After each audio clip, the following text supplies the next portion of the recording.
जो भगवत मार्ग से विमुख चल रहे हैं, पापी जन, दुष्ट जन, प्रपंची जन, इनकी बातें सुनना, इनसे बातें करना, इनसे गोष्ठी करना बंद कर दो, नहीं तो नरकगामी हो जाओगे। जो दूसरे की निंदा करते हैं, दूसरे की निंदा सुनते हैं, दूसरे की निंदा का अनुमोदन करते हैं, तीनों को बराबर दंड मिलता है। ऐसे लोगों को असत पुरुष कहते हैं, जो भगवत चर्चा न करके, भगवत गुणगान न करके, माया प्रपंच की बस निंदा स्तुति इसी में फंसे हैं। ऐसे लोगों का संग न करे। ऐसे लोगों के कान में शब्द नहीं पड़ने चाहिए, अंगुली डाल लेना चाहिए। श्रवण मूंद न तो चले पर आई, कान में अंगुली डाल के वहां से हट जाना चाहिए। शून्य मशताम गोष्ठी सुशक्तम। प्रायः ये बातें बहुत अच्छी लगती हैं। जब किसी की निंदा होती है ना, तो मलिन अंतःकरण बहुत गौर से सुनता है, और जब सत्संग होता है ना, तब प्रपंच की याद आती है, भागता है मन संसार में। और जो शतोगुणी भगवत कृपा पात्र होते हैं, जब प्रपंच होता है तब उनका मन भागता है, बिल्कुल नहीं लगता। और जब सत्संग होता है तब एकाग्रता पूर्वक पान करते हैं। इसलिए शून्य मशताम गोष्ठीषु, ये जो दुष्ट जन है, जो कुसंगी जन है, जो दूसरे की निंदा करते हैं, अरे कहाँ भगवत आनंद की रसानुभूति करने के लिए मानव देह मिला है, और कहाँ ऐसे गंदे लोगों का संग करके जो दूसरों की अवहेलना, दूसरों की निंदा, पूरा जीवन केवल इसी बात में है। सतमार्ग ग्रहण करो, सच्चाई से चलो, नाम जप करो, विश्व में अपने आप तुम्हारी कीर्ति हो जाएगी। निंदा करने से, अपमान करने से, विरोध करने से तुम्हारा पतन हो जाएगा। समय का इंतजार करो। असत मार्ग में चलते हो दंड मिलेगा, सत मार्ग में चलते हो भगवान मिलेंगे। समय का है, जब तक समय, भगवान ने पांडवों को यही कहा था कि तुम सर्वसमर्थ हो, तुम 12 वर्ष वनवास और 1 वर्ष अज्ञातवास के योग्य नहीं हो, पर मैं तुम्हें सलाह देता हूं, समय है, काट लो। अगर चुप होकर समय काट लिए तो फिर परिणाम में देखना है, सब नष्ट हो जाएंगे अपने आप। समय महाबलवान है। विदुर जी ने भी जिस समय लाक्षागृह में भेजा गया पांडवों को, तो विदुर जी ने कहा मैं जानता हूं तुम सब समर्थ हो, लेकिन मेरी सलाह है, इस समय तुम्हारे अनुकूल नहीं, गुप्त हो जाओ, कोई जान ही ना पावे कि मरे कि बचे। हम तुम्हें सुरंग के व्यवस्था किए देते हैं, उससे जंगल में निकल जाना, और जब तक समय अनुकूल ना आवे तो कोई जान ना पावे कि तुम जिंदा हो। समय बड़ा बलवान है।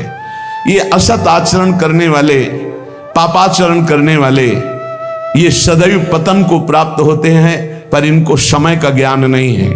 इसलिए महापुरुष जन कहते हैं शून्य मसताम गोष्ठीषु, ये दुष्ट पुरुषों का संग त्याग दो। अरे कानों से भगवत चर्चा, महामहिमा, महाभागवतों की सुननी है, ये निंदा स्तुति सुननी संसार की। असताम, असत कौन है? जो भगवत वार्ता विहीन, जो भक्त महिमा विहीन, केवल संसार की, प्रपंच की बातें करते रहते हैं। उनको किसी से मतलब नहीं, उनको भगवान से बिल्कुल मतलब नहीं। उनको मतलब है अपनी ख्याति से, अपने भोग वासनाओं की पूर्ति से, अपनी वाहवाही से। ऐसे असत पुरुषों के संग का त्याग कर दे। और अशक्तम, कभी काम, क्रोध और अहंकार की वशीभूत ना हो जाए। ऐसा कभी दोष ना आने पावे कि आप काम से उन्मत्त हो गए, क्रोध से उन्मत्त हो गए, अहंकार से उन्मत्त हो गए, तो फिर ये बलात् आपको नष्ट कर देगा, बलपूर्वक। काम क्रोधो मदादि भी प्रतिपदम निष्प्रियमाणम बलात्, ये तुम्हारा अप्रिय कर देंगे। आज तक कोई कामी पुरुष, क्रोधी पुरुष, अभिमानी पुरुष कभी मंगल को प्राप्त नहीं हुआ, सदैव अमंगल हुआ है। असत पुरुषों का संग त्याग दो और काम, क्रोध और अहंकार की वृत्तियों पर शासन करो। शासन वही कर सकता है जो सत्संग सुनता है, जो नाम जप करता है, उसकी बुद्धि पवित्र होती है। पवित्र बुद्धि मन पर शासन करती है, तभी काम, क्रोध और अहंकार मिटता है, विचार के द्वारा मिटता है। परम पवित्र विचारों के द्वारा अहंकार का नाश होता है, कामनाओं का नाश होता है। और क्रोध की स्वयं सत्ता नहीं, क्रोध तो काम से प्रकट होता है। कामा संजायते क्रोधा। अगर हमारी कामनाएं भगवत मार्ग के अनुकूल हो तो कभी क्रोध आएगा ही नहीं। जब देह भाव की कामनाएं होती तभी क्रोध आता है, जब प्रतिकूलता होती तभी क्रोध आता है। इसलिए कह रहे सदैव काम, क्रोध और अहंकार को विचारों के द्वारा, पवित्र विवेक के द्वारा इसका दमन करते रहो, नहीं निश्चित ये तुम्हारा नाश कर देंगे। नैवम द्वंद्व तितिक्षमी सदपिमाम चेत सक्षमा सत्कृपौ। सर्दी, गर्मी, अनुकूलता, प्रतिकूलता, मान, अपमान, जय, पराजय, निंदा, स्तुति, ये द्वंद्व हैं, इनको सहना होगा। यदि आपको अध्यात्म की ऊंचाई पर चढ़ना है तो इनको सहना होगा। भगवान की कृपा से ये भक्तों को मिलते हैं। संसारी पुरुष तो इसी में पिस जाता है, द्वंद्वों में। ये द्वंद्व की चक्की है, चलती चक्की देख के दियो कबीरा रोए, दो पाटन के बीच में साबित रहा न कोई। ये लाभ हानि, जय पराजय, दुख सुख, मान अपमान, निंदा स्तुति, ये ऐसे माया के पाठ हैं दो, इसमें सब पिसते रहते हैं। तो बोले बचा कौन? तो चलती चक्की देख के दिया कमाल ठठाए और रहा सहारे कील के तो बाल न बाका जाए। ये द्वंदात्मक संसार चक्र जिसे चलता है वो कील है भगवान। जो भगवान की शरण में चला गया उसका बाल बांका भी ये द्वंद्व नहीं कर सकते। श्रीपाद करे नैव द्वंद्व तितिक्षमी सदम चेतक सक्षमा सत्कृपौ। ए भाई, सर्दी, गर्मी, निंदा, स्तुति, मान, अपमान, इनको सहन कर लो। यदि इनको सहन नहीं किए तो नष्ट कर देंगे। ये तुम्हारी भावना भगवत मार्ग में नहीं चल पाएगी। इन द्वंद्वों को सहना सीखो, गर्मी को, सर्दी को, मान को, अपमान को, अनुकूलता को, प्रतिकूलता को। सत्कृपौ दार्यात्वम जननी वरक्षस्तदानंदा में वृंदाटवी। मुझे विश्वास है कि वृंदावन मां की तरह रक्षा करता है, इसलिए ना मैं काम क्रोध पर विजय प्राप्त कर पाया, ना मैं द्वंद्वों को सह पाया, ना मुझे धर्माधर्म का विचार है, और ना ही मैं असत पुरुषों की संगोष्ठी छोड़ पाया। पर फिर भी विश्वास है कि मैं सब तज करके वृंदावन आया हूं। पूर्व का जीवन ऐसा रहा तो भी वृंदावन मुझे क्षमा करके भगवत प्राप्ति करा देगा। अर्थात श्रीपाद कह रहे भाव है कि जिसके इतना भी विवेक नहीं कि धर्म क्या अधर्म क्या, जो गंदे लोगों का संग करता रहा है, जो कामी रहा है, क्रोधी रहा है, अहंकारी रहा है, जो हर द्वंद्वों में पिसता रहा है, वो भी यदि वृंदावन आ जाए, सत्संग सुने और रसिकों का संग करे तो वो भी भगवत प्राप्ति का अधिकारी हो जाएगा। पूज्य महामहिम श्री तुकाराम जी महाराज, श्री तुकाराम जी महाराज की बड़ी उच्च कोटि की स्थिति प्रभु श्री हरि में थी। अमोघ संत श्री तुकाराम जी जिस समय भजन मार्ग में आगे बढ़े, अभ्यास चल रहा है भजन का, तो एक प्रबल इच्छा जागृत हुई, भगवान कब मिलेंगे। ये बहुत बड़ी स्थिति होती है जब किसी के हृदय में ये पीड़ा होने लगती है कि भगवान कब मिलेंगे। कोई विशाल हृदय ऐसा जिसके हृदय में एक बात आ गई, हाय मेरा आज का भी दिन गया, भगवान कब मिलेंगे। हाँ, तड़पन प्रकट हो जाना, क्या भगवान मुझ पर कृपा करेंगे। ये जितनी बातें हैं ये सच्चे भजन करने वालों के हृदय में आने लगती हैं। क्या भगवान मेरे भजन को देख रहे हैं? क्या वो मेरी ये लाज रखेंगे कि मुझ जैसे अधम को भी प्रभु मिल जाएंगे, मुझे भगवत साक्षात्कार हो जाएगा। अत्यंत अधीर हो गए, अत्यंत अधीर हो गए। क्या मेरा उद्धार हो पाएगा? क्या श्री हरि मुझ पर अनुग्रह करेंगे? क्या पांडुरंगा मुझे दर्शन देंगे? क्या पांडुरंगा ऐसे किसी महात्मा का दर्शन कराएंगे जिसको भगवत साक्षात्कार हो गया है? क्या भगवान मुझ पर संतुष्ट हैं?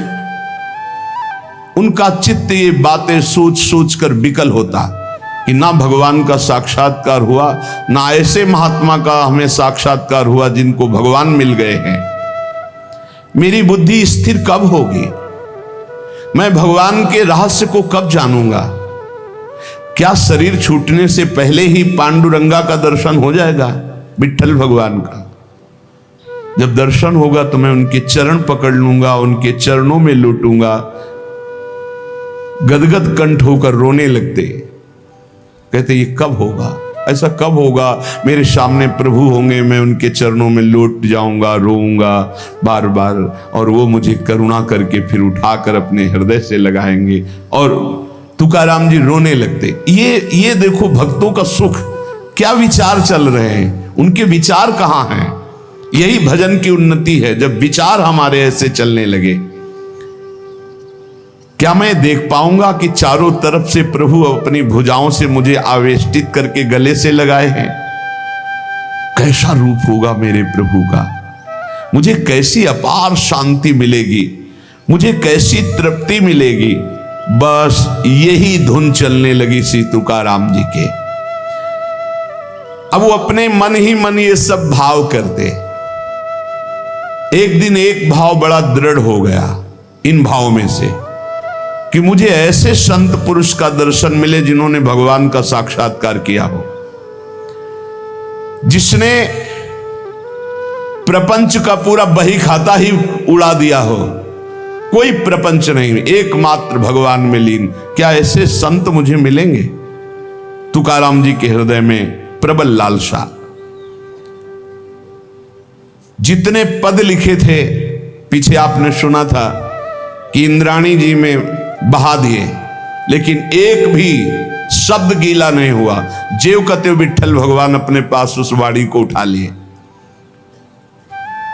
तुकाराम जी ने कसम खाई,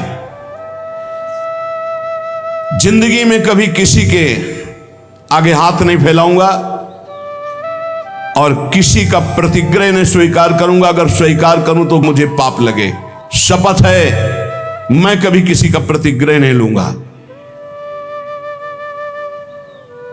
और घर जाना छोड़ दिया। एकांत में बैठकर विठल विठल। कुछ लोग निंदा करने लगे, धर्म का ज्ञान नहीं है, अपने धर्म का त्याग कर विठल विठल बोलते रहते। एकांतवास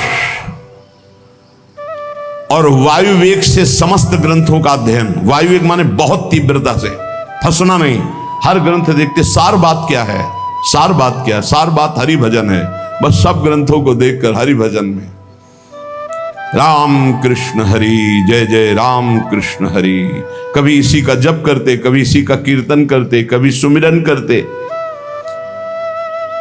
हा पांडुरंगा, हा विश्वात्मा, ऐसे पुकार पड़ते तुकाराम जी। कभी कभी कहते हैं, कौन बतावे मेरा पांडुरंगा कैसे मिलेगा, कहां मिलेगा, कैसे दर्शन होंगे। तुकाराम जी के प्राणों में उथल पुथल हो रहा था। भगवान कल्पवृक्ष हैं, चिंतामणि हैं, उनका भक्त जो जो चिंतन करता है वो सब बातें भगवान पूर्ण करते हैं। ये अनुभवी भक्तों को अनुभव है कि भगवान चिंतामणि जो जो चिंतन किया वो भक्तों को प्रदान किया। उपासना उसी की सार्थक होती है जिसको सदगुरु मोहर लगा देता है। तुकाराम जी को विश्वास था कि मैं जिस रास्ते पर चल रहा हूं बिल्कुल ठीक रास्ता है। जो मैं जप रहा हूं राम कृष्ण हरि, ये परम महामहिम है। पर अगर यही मुझे सदगुरु मोहर लगा देते कि तुम्हारा मार्ग सही है, तुम जो जप रहे हो ये ठीक जप रहे हो, तो निश्चय मेरा चित्त आनंद से युक्त होकर इस मार्ग में दौड़ पड़ता। लेकिन बार बार मेरा चित्त लड़खड़ाता है कि मैंने गुरुदेव का वर्ण नहीं किया। जब तक गुरुदेव नहीं मिलते तब तक शांति कैसे मिल सकती है। अपना रास्ता सही है ये गुरुदेव से ही विश्वास होता है। ग्रंथ पढ़ करके जो बात समझी जाती है वो भगवत प्राप्ति गुरु के द्वारा होती। ग्रंथ पढ़ करके ज्ञान के द्वारा माया का नाश नहीं किया जा सकता। इसलिए उपनिषद भी कहते नायमात्मा प्रवचने न लभ्या न मेधया न बहुना श्रुते न। जहां बुद्धि नहीं पहुंच पाती उस पद का साक्षात्कार गुरु कृपा से होता है, पढ़ने लिखने से नहीं होता। कि हम उपनिषद पढ़ लिए तो तत्व ज्ञानी हो गए, तत्व बोध प्रायसा नहीं। मोक्ष मूलम गुरु कृपा। स्वानुभव प्राप्त साक्षात्कार किए हुए महात्मा का अगर एक क्षण का समागम हो जाए तो परमार्थ की सारी विद्याएं अपने आप प्रकाशित हो जाए। तुकाराम जी उसी समय का इंतजार करते हुए समय व्यतीत करने लगे जब मेरे सदगुरुदेव मुझे ढूंढ लेंगे या मैं सदगुरुदेव को ढूंढ लूंगा। उस समय का इंतजार कर रहे। तुकाराम जी कहते हैं कि सदगुरु कृपा के बिना कोई भी परमार्थ में आज तक सिद्ध नहीं हो पाया है। बिना गुरु चरण कृपा के, बिना रज के ये तमोगुण का नाश, अहंकार का नाश नहीं होता, निर्मल ज्ञान उदय नहीं होता। आत्मज्ञान उसी को प्राप्त होता है जो गुरु निष्ठावान होता है, जिससे जड़ चेतन ग्रंथ का भेदन होकर जीवन मुक्त महापुरुष होता है। वो केवल गुरु कृपा से ज्ञान होता है, वो पढ़ने लिखने से नहीं होता है। समग्र वेद शास्त्र पढ़ डाले, योग आदिकों का खूब अभ्यास कर ले, कभी उसको सफलता नहीं मिलेगी जब तक गुरु कृपा नहीं होगी। कमाई तो अपने ही परिश्रम से होती है, पर मोहर गुरु कृपा से लगती है। भगवान के दरबार में उस तपस्या, उस स्वाध्याय, उस योग, उस ज्ञान का कोई मूल्य नहीं है जिस पर गुरु कृपा की मोहर नहीं लगी। वो सिक्का नहीं चलेगा। चाहे जितनी साधना कर लो, चाहे जितना शास्त्र स्वाध्याय ज्ञानी बन जाओ। श्री तुकाराम जी महाराज, भगवान के दरबार में उसका कोई मूल्य नहीं होता जब तक गुरु की मोहर नहीं लगती। अत्यंत सूक्ष्म और विशुद्ध बुद्धि के द्वारा जो ज्ञान प्राप्त होता है वो गुरुदेव की कृपा से, अत्यंत शुद्ध सूक्ष्म विशुद्ध बुद्धि जो होती वो गुरु कृपा से होती है। जो अहंकार से शास्त्रों का ज्ञान प्राप्त होता है वो माया को निश्शेष नहीं कर सकता, माया पर विजय प्राप्त नहीं कर सकता। जब भगवान श्री राम प्रकट हुए, भगवान श्री कृष्ण प्रकट हुए, उन्होंने श्री गुरु चरणों का आश्रय लिया, तब और जीवों की तो बात ही क्या है। वेद शास्त्र पुराण और संत सब इस विषय में एक मत हैं। श्रुति की आज्ञा है, शाब्दे परे च निष्णातम ब्रह्मण्युप समाश्रयम। जो वेद शास्त्र पुराणों की व्याख्या में निपुण है और ब्रह्मनिष्ठ, जो स्वरूप का साक्षात्कार किए हुए हैं, ऐसे सदगुरु की प्राप्ति बड़ी दुर्लभ है। श्रोत्री ब्रह्मनिष्ठ, शाब्दे परे च निष्णातम ब्रह्मण्युप समाश्रयम। जो समस्त शब्द ब्रह्म के पारगामी विद्वान और पर ब्रह्म की अनुभूति से युक्त है, ऐसे सदगुरुदेव की प्राप्ति अत्यंत दुर्लभ है। ऐसे सदगुरुदेव की शरण लेने के लिए गीता में भगवान कह रहे हैं, तद्विद्धि प्रणिपातेन परिप्रश्नेन सेवया। उनके सामने साष्टांग दंडवत होकर आत्मसमर्पण करके उनकी सेवा करके उनको प्रसन्न कर लो। आचार्यवान पुरुषो वेद, जिसने गुरु के चरण पकड़ लिए वो भगवान का रहस्य जान जाता है।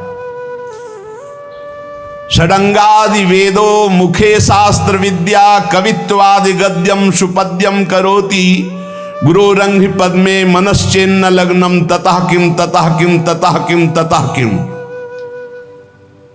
सब वेद पुराण शास्त्र सब याद कर लो, कंठस्थ कर लो। बहुत पद रचना में तुम्हारी प्रवेश बुद्धि है, बड़े बड़े कवित्व, बड़े बड़े पद रच लो, लेकिन गुरु चरणों में रति नहीं है। तथा किम तथा किम तथा किम तथा, तो क्या मिला क्या मिला क्या मिला, कुछ नहीं मिला, कुछ नहीं हुआ। षडंगादि वेदो मुखे शास्त्र विद्या, सब कंठस्थ है। कवित्वादि गद्यम सुपद्यम करोति, बड़े बड़े कवित्व की रचना तत्काल कर दे, पर गुरोरंघि पद में मनश्चिन्न लग्नम। यदि गुरुदेव के चरणों में तुम्हारी लगन नहीं, गुरु कृपा तुम्हें प्राप्त नहीं है, तो ततः किम ततः किम ततः किम ततः किम, ये सब व्यर्थ हो गया, किस कार्य में आया। महद्भाग्य से भगवत प्राप्त सदगुरु का मिलन होता है। जब ऐसे मिलन होता है तो मन नाच पड़ता है और जीव को अमोघस्य निश्चित भगवत प्राप्ति होती है। यथा देवे तथा गुरु, जैसे भगवान में रति वैसे गुरुदेव के चरणों में रति होनी चाहिए। श्री तुकाराम जी कह रहे हैं, जो सदगुरु कृपा पात्र होता है सदैव तृप्त रहता है, कोई चिंता नहीं, न अपने कल्याण की न मोक्ष की, मेरे गुरुदेव हैं। ऐसे अधिकारी पर गुरुदेव की विशेष कृपा बरसती, जो गुरुदेव को आराध्य देव के समान मानकर पूर्ण शरणागति से तृप्त हो चुके हैं। अब क्या परवाह, जहां गुरुदेव जाएंगे वहां मुझे जाना है। अबाध सप्त शास्त्र, परिपूर्ण स्वानुभव, उत्तम प्रबोध शक्ति, दैवी दयालुता और परम शांति, ये सदगुरु के लक्षण हैं। शास्त्रों का संपूर्ण अबाध ज्ञान, स्वानुभव पूर्ण, उसका जो ज्ञान का है वो अनुभव किए हुए है। उत्तम प्रबोध शक्ति, उत्तम ज्ञान शक्ति और बड़ी दयालुता, परम शांति, इस सदगुरु के बाह्य लक्षण दिखाई देते। श्री गुरु के हृदय में अपार करुणा होती है। वो महान पतित से पतित को भी गले लगाकर परमात्मा स्वरूप कर देते हैं गुरुदेव। शिष्य के भवबंधन तो उसी समय कट गए जहां भगवत प्राप्त गुरुदेव की प्राप्ति हुई। साधना तो केवल जीने के लिए है, काम तो उनका शरणागति से ही हो गया, गुरुदेव की कृपा से। जैसे सेवक जी महाराज हरिवंश महाप्रभु के लिए कहते हैं कि कटे कर्म बंधन संसारी, सुख सागर पूरी ततिभारी, विधि निषेध श्रृंखला छुड़ावें। ऐसे गुरुदेव हैं हितजू, जो इनकी शरण में आ गए, समस्त आवागमन में फंसाने वाले कर्म बंधनों को छिन्न भिन्न कर दिया, विधि निषेध का त्याग करवाकर प्रेम में डुबो दिया। गुरुदेव बड़े दयालु होते, जो भगवत प्राप्त गुरुदेव हैं। खास बात तुकाराम जी आगे सुनिएगा, इस बात की बड़ी उपेक्षा करते हैं कि जो भगवत प्राप्त नहीं है, भगवत प्राप्ति नहीं करना चाहता, ऐसे को मैं देखना भी नहीं चाहता, कोई भी हो। शिष्य के भवबंधन उसी समय कट जाते हैं जब ऐसे सिद्ध सदगुरुदेव की शरणागति मिलती है। अहंकार की छावनी उठा दी तो भगवत साक्षात्कार हो गया। अहंकार की छावनी ऐसी पड़ी हुई से गुरुदेव ही हटा सकते हैं। जो ब्रह्मानंद में भगवदानंद में सदा मस्त रहते हैं, ऐसे गुरुदेव का आश्रय प्राप्त करना बड़ा दुर्लभ है। मात संगस्तु दुर्लभ हो, अगर प्राप्त हो जाए तो निर्वाह करना बड़ा कठिन, अगम्य हो, अगर निर्वाह कर ले गए तो अमोघस्य निश्चित भगवत प्राप्ति। गुरु प्रसाद के बिना आज तक इतिहास साक्षी है, कोई संत अध्यात्म की ऊंचाई पर नहीं चढ़ा है। एक भी कोई ऐसा संत नहीं है जो गुरु कृपा का आश्रय न लिए हुए और ऊंचाई पर चढ़ गया हो। वो बोलना ऊंचाई नहीं, आगे यहां देखो पीछे बोला षडांगादि वेदों मुखे शास्त्र विद्या, सब शास्त्रों का ज्ञान है, षड शास्त्रों का ज्ञान, वेदों का ज्ञान, और मुख में विद्या। आप प्रश्न करो, बड़ा कवित्वादि गद्यम सुपद्यम करोति, तुरंत रचना कवित्व की कर देना सब। पर गुरु रंग पद में मनस्य न लग्नम, जिसका गुरु चरणारविंद में लगन नहीं लगी, गुरु चरणों का आश्रय नहीं लिया, ततः किम ततः किम ततः किम ततः किम। सभी संतों ने जो उच्च कोटि के महापुरुष हुए, श्री सीताराम ओंकारनाथ जी को देखिए, अपने गुरु जी की पादुका लंगोटी से छाती में ऐसे बांधे रहते हर साल, इतने उच्च कोटि के महापुरुष। सभी संतों ने गुरु प्रसाद का महत्व और माधुर्य बखाना है। बिना गुरु भक्ति के आनंद का अनुभव कभी नहीं हो सकता, किसी को नहीं हो सकता सच्चे आनंद का अनुभव।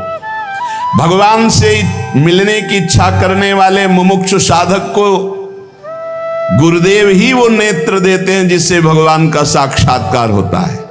निकष कुंज ठाढ़े भय भुजा परस्पर अंश, श्री राधा वल्लभ मुख कमल निरख नयन हरिवंश। वो हरिवंश नेत्र होते हैं जिनसे प्रियालाल का वो वही देते हैं।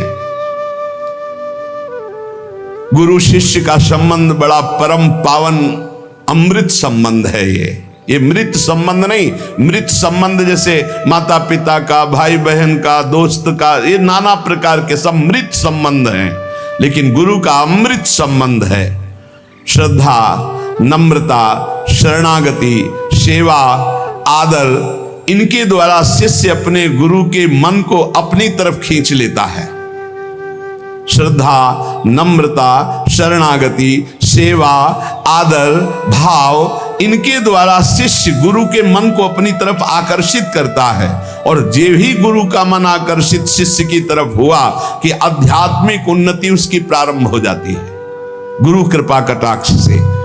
विशेष ध्यान रखने की बात यहां तुकाराम जी कह रहे हैं कि ये गुरु शिष्य का नाता सांसारिक नाता नहीं है, ये भागवतिक संबंध है, ये प्रेम नाता है। यहां प्रचंड अध्यात्म शक्ति संपन्न महात्मा को गुरु माना गया है, प्रचंड अध्यात्म शक्ति संपन्न, स्वानुभूति ज्ञान की चरम सीमा में पहुंचा हुआ। स्वानुभूति ग्रंथों से नहीं प्राप्त होती। पृथ्वी का पर्यटन कर डालो, बहुत ध्यान से सुनना श्री तुकाराम जी की वाणी, ये स्वानुभूति ग्रंथों से नहीं प्राप्त होती।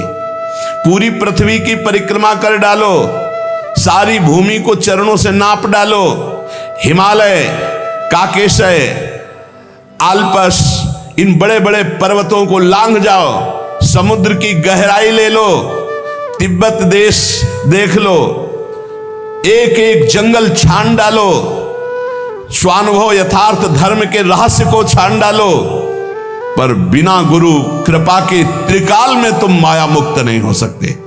ये असंभव कार्य भले संभव कर लो, लेकिन बिना गुरु कृपा के तुम माया मुक्त नहीं हो सकते। इसलिए जब किसी पर भगवान की कृपा का उदय होता है तो गुरु के लिए तड़पने लगता है कि मुझे ऐसे भगवत साक्षात्कार किए हुए सदगुरु मिले। सर्वांतःकरण से श्री गुरुदेव की शरण जिसने ली, ऐसा समझ लो कि परब्रह्म की साक्षात प्राप्ति हो गई। गुरु साक्षात परब्रह्म तस्मै श्री गुरुवे नमः। बस जरूरत है ऐसे गुरुदेव के बच्चा बन जाने की। जैसे बालक अबोध होता है तो माँ को चिंता होती है कि कब दूध पिलाना है, कब उसको भोजन पवाना है। बालक थोड़ा विवेकी हो गया, अब उसको चिल्लाना पड़ेगा कि मुझे भोजन दो, भूख लगी है। बोले अबोध बच्चा की तरह बन जाओ, गुरु अपने आप देने लगेंगे, अब इसको क्या देना है, अब इसको क्या देना है। बालक अनन्य भाव से जैसे माँ के अधीन रहता है, ऐसे शिष्य को गुरु के अधीन रहना चाहिए। तुम धन्य हो जाओगे। तुकाराम जी कहते हैं मेरी बात मान लो। ऐसे परम प्रेम और आदर के साथ जो श्री सदगुरुदेव भगवान की शरण होता है तो सच्चिदानंद भगवान प्रसन्न होकर पराभक्ति और अध्यात्म का अलौकिक खजाना उस शिष्य के हृदय में खोल देते हैं। तुकाराम जी कह रहे हैं कि मैं ऊपर ऊपर बनावटी गुरुओं से प्रेम नहीं करता। अब जो बोल रहे हैं वो बहुत कड़ुआ औषधि है। मैं सबसे प्रार्थना करता हूं कि गुरु बनाने में जल्दीबाजी मत कीजिएगा। तुकाराम जी कह रहे सच्चे हीरे की खोज कीजिएगा और उन्हीं को गुरु मानिएगा। आगे वर्णन कर रहे हैं। बहुतों की मैंने परीक्षा ली है, कसौटी करके देखा है, और जहां देखा कि यहां असली हीरा नहीं कांच है तो दूर से प्रणाम करके बस भाग पड़ा। किसी की निंदा नहीं की, पर किसी के हाथ नहीं आया। बहुत बहुत ही मंगलमय उपदेश है। तुकाराम जी यहां कह रहे हैं कि गुरु बनाने में जल्दीबाजी मत कीजिए। ये भागवतिक संबंध कोई सांसारिक मृत संबंध नहीं है। मैंने बहुतों को अपनी कसौटी पर कस के देखा, जब देखा कि वो कांच है, हीरा नहीं है, तो दूर से प्रणाम करके भाग पड़ा। कभी निंदा नहीं की, पर कभी हाथ नहीं आया। मैंने देखा है ब्रह्म ज्ञान की कोरी कोरी बातें करते हुए, लेकिन लक्षण एक भी ब्रह्म ज्ञानी का नहीं। मैंने देखा है हाथ पसार कर उन्हें धन के लिए याचना करते हुए, लेकिन गुरु ऐसे नहीं होते। निरे कोणा पासीम हो एक रज तरी द्यारे मज दुर्बलांशी। जिसके पास निर्मल ब्रह्म ज्ञान होता है, ब्रह्मबोध हो जाता है, उन्हें सोचत न कांक्षति, कभी वो कोई शोक नहीं, कोई चाह नहीं। और मैंने हाथ पसार कर जब मांगते देखा तो भाग पड़ा। नहीं, ये वस्तु नहीं है। ज्ञान की बातें करते हैं, बाद में पैसा का नंबर देते हैं। इसका मतलब अभी ब्रह्मबोध नहीं, अभी ज्ञान नहीं है।